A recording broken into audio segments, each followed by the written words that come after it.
दिल्ली के मुख्यमंत्री अरविंद केजरीवाल को राउज एवेन्यू कोर्ट से जोरदार झटका मिला है। उन्हें आस थी कि एक हफ्ते की रिमांड के बाद कोर्ट उन्हें कुछ राहत देगी, लेकिन उनके अरमानों पर पानी फिर गया।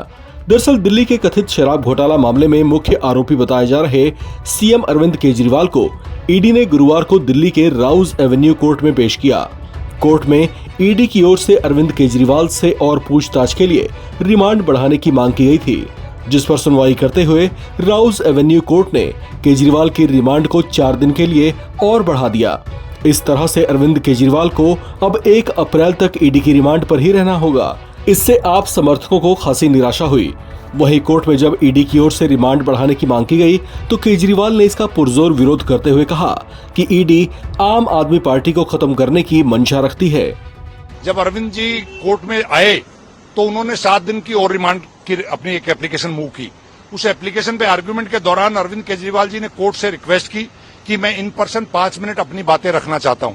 कोर्ट ने अलाउ किया और अरविंद केजरीवाल जी ने ईडी की अभी तक की इन्वेस्टिगेशन के बारे में कोर्ट को बताया और कोर्ट को बताया कि ईडी किस तरीके से एक तरफा कार्रवाई कर रही है।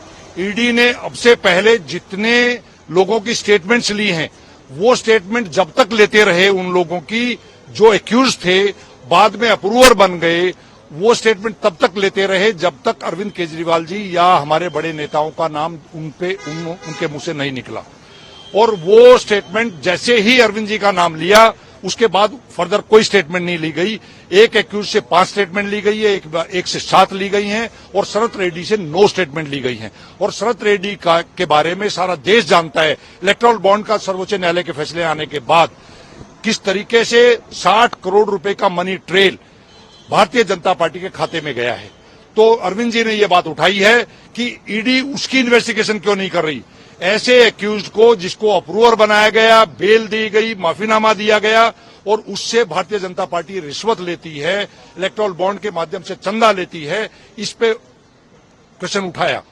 और दूसरी बात यह कही कि ईडी की मंशा बिल्कुल क्लियर है। ईडी की मंशा ये है कि किसी भी तरीके से आम आदमी पार्टी को क्रश किया जाए और अरविंद केजरीवाल जी को बदनाम किया जाए। जबकि माननीय सर्वोच्च न्यायालय ने, संजीव खन्ना जी की बेंच ने यह तय कर रखा है अपने मनीष सिसोदिया जी की बेल में जब ऑर्डर किया था कि 100 करोड़ रुपए की जो बात कही जा रही है वो 100 करोड़ रुपए अभी तक ईडी साबित नहीं कर पाई है। वो अभी डिबेटेबल इशू है, डाउट है। लेकिन 60 करोड़ रुपए जो भाजपा के पास गया है उसमें कोई संशय नहीं है, उनके खाते में गया है। उनके खिलाफ कार्रवाई क्यों नहीं हो रही, ये सब बातें कोर्ट के सामने रखी। वहीं इस मामले में ईडी की ओर से वकील एसवी राजू ने कोर्ट में सुनवाई के दौरान कहा कि अरविंद केजरीवाल के बयान रिकॉर्ड किए गए हैं, जिसमें वे गोलमोल सा जवाब देते ही सुने जा रहे हैं। ईडी की ओर से वकील एसवी राजू ने कहा कि उनका आमना सामना बाकी आरोपियों से कराया जाना है। साथ ही उन्होंने कोर्ट को ये बताया कि केजरीवाल अपने इलेक्ट्रॉनिक डिवाइसेस के पासवर्ड नहीं बता रहे।